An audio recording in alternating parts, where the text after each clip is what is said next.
Hello and welcome to our beautiful butterfly craft. Are you ready to get going? So what will you need today? Well, a piece of paper and some paint, in whatever colors you like. Pause this video and go and gather your supplies.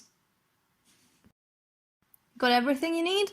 Alright then, let's get started. First of all, you will need to fold the piece of paper in half.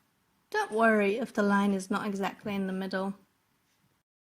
Next, you will need to dot some paint around the page. You can keep it in the shape of half a butterfly or whatever you like. Then you will need to fold the page in half. Make sure to press down. Squish the paint all over. And when you're ready, open up and voila, here's your beautiful craft. You can use a black pen or a pencil to add some more details or finish off your butterfly. And you're finished. Well done!